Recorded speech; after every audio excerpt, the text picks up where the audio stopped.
மொத்த நாட்டையும் உலுக்கியது வயநாடு நிலச்சரிவு. முண்டக்கை ஊர் இருந்த தடமின்றி அழிந்து விட்டது. சூரல்மலை மற்றும் அட்டமலையின் ஒரு பகுதி அப்படியே சரிந்து விட்டது.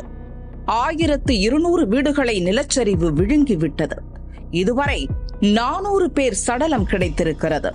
இன்னும் 150 பேர் கதி என்னவென்று தெரியவில்லை. முண்டக்கை, சூரல்மலை, அட்டமலையில் உயிர் தப்பிய மக்கள் ஆங்காங்கே நிவாரண முகாம்களில் தங்க வைக்கப்பட்டுள்ளனர். நிலச்சரிவு நடந்த சுற்றுவட்டார பகுதி முழுதும் மரண ஓலம் கேட்கிறது. முகாம்களில் சோகம் பரவி கிடக்கிறது. இவ்வளவு சோகத்துக்கு மத்தியிலும் நிலச்சரிவில் உயிர் தப்பிய பாட்டியின் பெருங்காதல் நிகழ்ச்சியை ஏற்படுத்தியிருக்கிறது. அந்த பாட்டிக்கு வயது 65. தன் கணவன் மீது தீராத காதல். கணவருக்காக அவர் செய்த காரியம்தான் இப்போது வயநாட்டை நெகிழ்ச்சி கடலில் மூழ்கடித்திருக்கிறது. சம்பவத்தன்று நள்ளிரவில் 3வது நிலச்சரிவு தாக்கிய சூரல்மலையில்தான் கணவருடன் பாட்டி வசித்து வந்தார். நிலச்சரிவு ஏற்பட்ட போது அவரது வீடும் லேசாக பாதிக்கப்படுவதை உணர்ந்தார். கணவருடன் அவசரமாக வெளியேறி உயிர் தப்பினார்.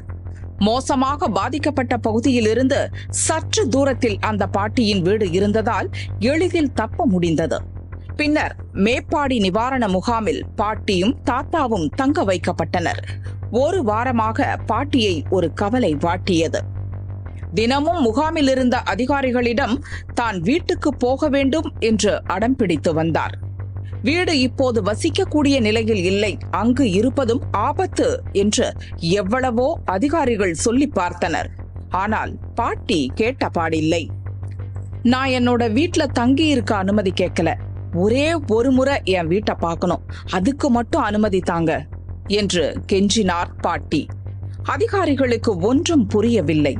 இருப்பினும் அவரது அப்பாவித்தனமான விருப்பத்தை அதிகாரிகள் நிறைவேற்ற முன்வந்தனர்.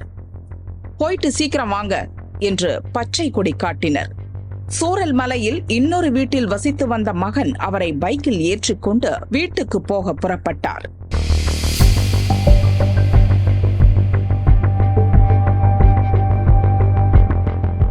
நடப்பதையெல்லாம் பார்த்த ரிப்போர்ட்டர் ஒருவர் அந்த பாட்டி வீட்டுக்கு போக அடம் பிடிப்பதன் பின்னணியில் ஏதோ ஒரு முக்கிய வேலை இருக்கிறது என்று கருதினார். அது என்னவாக இருக்கும் என்பதை தெரிந்து கொள்ள ஆசை வந்தது. நேரே பாட்டியிடம் சென்றார். நான் ஒரு ரிப்போர்ட்டர், நீங்க எதுக்காக இப்போ சூரல்மலை வீட்டுக்கு போக இவ்வளவு அடம் பிடிக்கிறீங்க?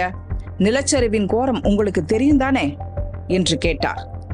அப்பாவித்தனமாக பதிலளித்த பாட்டி, நான் காரணத்தை சொன்னா நீங்க அதை எல்லாருக்கும் பரப்ப மாட்டீங்களா என்றார்.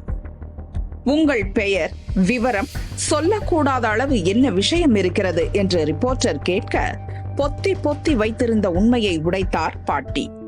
வேறு யாருக்கும் கேட்காதபடி ரகசியம் சொல்வது போல் பேச துவங்கினார். என்னோட கணவர் குடலிறக்க நோயால கடும் அவதியில இருக்காரு. அந்த வலியை அவரால தாங்க முடியல.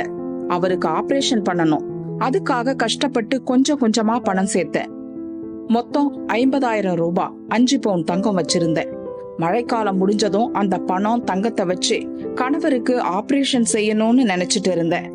வீட்டுலதான் எல்லாம் இருக்கு என்றார் பாட்டி. அப்படி என்றால் உங்கள் மகன் மட்டும் சென்றால் போதுமே, நீங்கள் ஏன் கஷ்டப்பட்டு போக வேண்டும் என ரிப்போர்ட்டர் கேட்க, பணம் தங்கம் இருக்கிற இடம் யாருக்கும் தெரியாது, அத ரகசிய இடத்துல மறைச்சு வச்சிருக்கேன். ஏலக்காய் தோட்டத்துல வேலை பார்த்து 100 நாள் வேலைக்கு போய் இப்படியெல்லாம் சேர்த்த பணம் களவு போகாதுன்னு நம்புறேன் என்றார். யாருக்கும் தெரியக்கூடாதுன்னு சொல்றீங்க, மகனுக்கு இந்த விஷயம் தெரிஞ்சிருக்குமே, அவர் என்ன சொன்னார் என்று ரிப்போர்ட்டர் கேட்டார். நான் செஞ்சது தேவையில்லாத விஷயம் அப்படின்னு பையன் சொன்னான். என் பசங்க கிட்ட கேட்டா எல்லாத்தையும் உடனே செஞ்சு தந்துருவாங்க. ஆனா என்னோட பிள்ளைங்க மேல சுமையை ஏத்தி வைக்க விரும்பல. என்னோட கணவரை நானே பாத்துக்கணும் அப்படின்னு நினைச்சு பணம் சேமிச்சு வச்சிருக்கேன் என்றார் பாட்டி. உங்க வீடு இன்னும் இருக்குதா என்று ரிப்போர்ட்டர் கேட்க, அது தெரியல, நேர்ல போய் பார்த்தாதான் என்ன நிலைன்னு தெரியும். ஆனா என் வீடு இருக்கிறதா மகன் சொன்னான் என்றார் பாட்டி. அதன் பிறகும் பாட்டியை விடாத அந்த ரிப்போர்ட்டர், சூரல்மலையில இயல்பு நிலை திரும்புற வரைக்கும் நீங்க காத்திருக்கலாம் இல்லையா என்று பாட்டியிடம் கேட்டார். இல்ல இப்பவே போயாகணும். அந்த பகுதியில திருடர்கள் அதிகம் பேர் ஊடுருவிட்டாங்கன்னு முகாம்ல பேசிக்கிறாங்க. அவங்க என் வீட்டுக்கு களவாட போறதுக்கு முன்னாடி நான் போயிரணும் என்றார். மறுகணம் மகன் பைக்கில் ஏறி சூரல்மலை சென்றார். அங்கு குற்றுயிரும் குலையுயிருமாய் பாட்டியின் வீடு நின்றது. கனத்த இதயத்துடன் வீட்டுக்குள் போனார். தான் நகை பணம் மறைத்து வைத்திருந்த இடத்தை பார்த்தார். எல்லாம் அப்படியே பத்திரமாக இருந்தன. வீட்டை இழந்த சோகம் மறந்துவிட்டது. கணவருக்கு நல்லபடியாக ஆபரேஷன் செய்து விடலாம் என்ற மகிழ்ச்சி பெருக்கெடுத்தது. உற்சாகமாக மகன் பைக்கில் ஏறி முகாமுக்கு திரும்பினார். தள்ளாடும் வயதில் பாட்டியிடம் இருக்கும் தளராத நம்பிக்கையும் தாத்தா மீது பாட்டி வைத்திருக்கும் பெருங்காதலும் வயநாட்டின் மொத்த இதயத்தையும் வென்று விட்டது.